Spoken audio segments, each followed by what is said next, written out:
नमस्कार। इस बार हम ई मित्र कियोस्क ऑपरेटर्स के लिए एनएसडीएल पैन कार्ड अप्लाई करने की जो नई और आसान प्रक्रिया आई है उसके बारे में बात करने वाले हैं। समझिए कि ये एक ऐसी गाइड है जो आपके काम को काफी सरल बना देगी। देखिए, ये जो नई प्रक्रिया है ये सिर्फ एक अपडेट नहीं है, बल्कि ये एक तरीका है कि कैसे ई मित्र प्लेटफॉर्म का इस्तेमाल करके नागरिकों को एक बेहद जरूरी सर्विस तेजी से और बिना किसी झंझट के दी जा सकती है।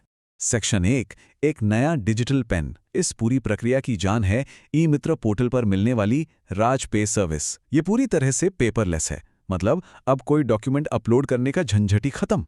ये सब मुमकिन होता है आधार ई-केवाईसी से, जो या तो ओटीपी के जरिए होता है या फिर बायोमेट्रिक से।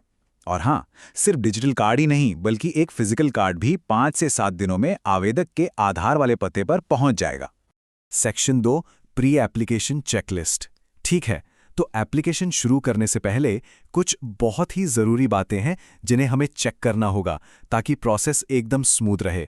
इसे अपनी एक चेकलिस्ट ही समझ लीजिए। सबसे पहले आवेदक की उम्र 18 साल से ज्यादा होनी चाहिए।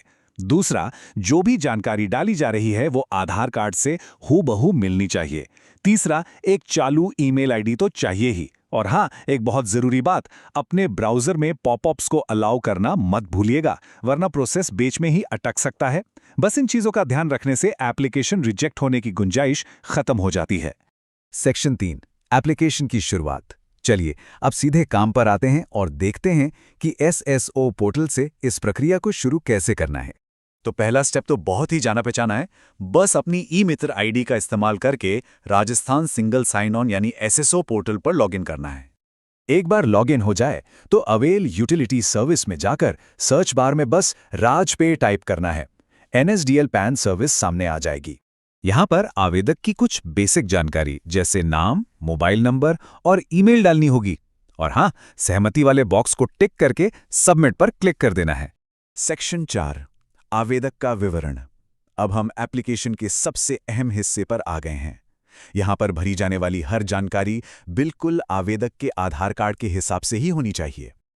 ये स्टेप बहुत ही ध्यान से करने वाला है। आधार नंबर, जन्म तिथि और लिंग सब कुछ बहुत सावधानी से डालें। एक छोटी सी भी गलती एप्लीकेशन को रिजेक्ट करवा सकती है। इसके ठीक बाद आवेदक के माता पिता की जानकारी भरनी है। गलती की कोई गुंजाइश ना रहे, इसलिए सिस्टम नामों को 2 बार डालने के लिए कहता है। इस स्टेप में आवेदक की आय का सोर्स चुनना है और ये पक्का कर लेना है कि उनका मोबाइल नंबर और ईमेल जैसी कॉन्टैक्ट डिटेल्स एकदम सही हैं। पहले एओ कोड को लेकर काफी परेशानी होती थी, लेकिन अब इसकी चिंता करने की जरूरत नहीं। जैसे ही आप आवेदक का पिन कोड डालेंगे, ये अपने आप भर जाएगा। सबमिट करने से ठीक पहले एक फाइनल कंफर्मेशन स्क्रीन आएगी। ये बहुत जरूरी है। इस मौके का इस्तेमाल करके आवेदक के साथ सारी जानकारी को एक बार फिर से जरूर जांच लें। सेक्शन 5, प्रमाणीकरण और सबमिशन। अब हम पहुंच गए हैं सबसे क्रिटिकल स्टेज पर। यह वो डबल ऑथेंटिकेशन है जो इस पूरी प्रक्रिया को सेफ और कानूनी तौर पर मान्य बनाता है। पहले ऑथेंटिकेशन के लिए सिस्टम 2 ऑप्शन देगा।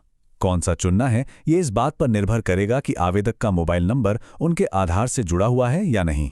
जैसा कि हम देख सकते हैं, 2 रास्ते हैं। अगर आवेदक का मोबाइल नंबर आधार से लिंक है तो ओटीपी वाला ऑप्शन चुनें, और अगर नहीं है तो बायोमेट्रिक फिंगरप्रिंट स्कैनर का इस्तेमाल करें। पहले ऑथेंटिकेशन के बाद एक आखिरी स्टेप और है, ई साइन।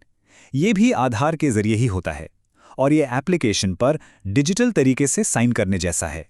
सेक्शन 6, शुल्क और अंतिम चरण। बहुत खूब, एप्लीकेशन सबमिट हो चुका है। तो अब बात कर लेते हैं कि इसकी लागत कितनी है और आखिर में होता क्या है।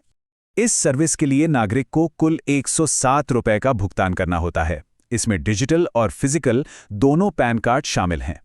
और ये सर्विस देने के बदले में ई मित्र कियोस्क ऑपरेटर को हर एप्लीकेशन पर 10 रुपए का कमीशन मिलता है।